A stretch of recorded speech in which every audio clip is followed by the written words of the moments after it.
Salut les pépites! Aujourd'hui j'avais envie de vous parler de transformation et en particulier de ta transformation.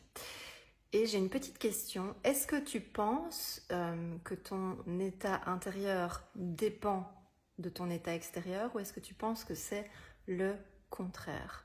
Donc est-ce que tu penses que si tu te mets en valeur à l'extérieur, tu vas d'office te sentir bien à l'intérieur, ou est-ce que tu penses que c'est parce que tu te sens bien à l'intérieur que tu vas pouvoir rayonner à l'extérieur?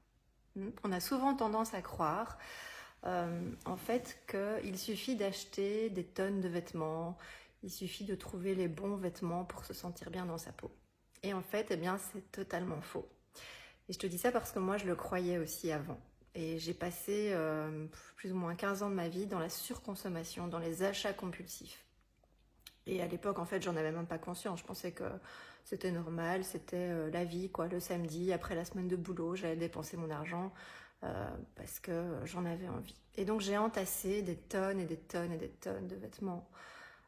C'était maladif, c'était terrible, en fait. Je me cachais.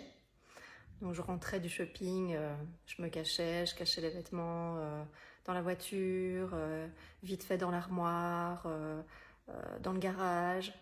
Et au fond de moi, je me doutais que c'était pas un comportement qui était tout à fait normal, mais je continuais parce que c'était mon petit plaisir du samedi, dans ma petite vie, pleine de sens évidemment, avec le dimanche qui pue, le lundi on n'a pas envie d'aller travailler, le vendredi on se dit chouette le week-end, enfin voilà, tu vois cette boucle infernale du conditionnement quand on n'est pas vraiment heureux dans sa vie en fait. Et je me rendais bien compte que c'était pas possible parce que je faisais souvent quand même des tris, je trimballais parfois des dizaines de sacs poubelles de vêtements dont je voulais plus parce que je les portais plus, et puis j'avais mon entourage qui me disait mais comment ça se fait que tu as autant de vêtements Sophie, c'est pas possible de dépenser tout ton argent comme ça. Et voilà, ça a duré pendant des années. C'était vraiment un cercle totalement infernal. Et je me suis rendu compte à un moment donné que j'aurais beau acheter tous les plus beaux vêtements du monde, si j'étais pas bien à l'intérieur de moi, si je me sentais pas bien dans ma peau, en fait, ça ne changerait absolument rien. Et donc, ce que j'ai compris, c'est que ta transformation et ton bien-être, en fait, il dépend vraiment de ton état intérieur avant tout. Se mettre en valeur, les vêtements, etc., trouver les bons vêtements pour soi, c'est évidemment très important. Ça fait partie du jeu.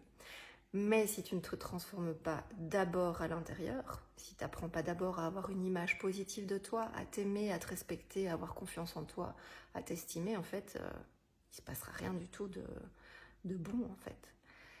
Et donc, je me suis vraiment dit, ce cercle vicieux dans lequel j'étais, mais bien vicieux, il peut devenir un cercle vertueux que si j'apprends d'abord à m'aimer à l'intérieur. Parce qu'à l'époque, je ne m'aimais pas. Toutes mes frustrations venaient du fait que je me critiquais tout le temps, je me dévalorisais tout le temps. Tous les matins devant mon miroir, je me trouvais moche, je me sentais mal. Il y avait toujours quelque chose, quoi. Et même pour l'entourage, c'est vraiment pas gai.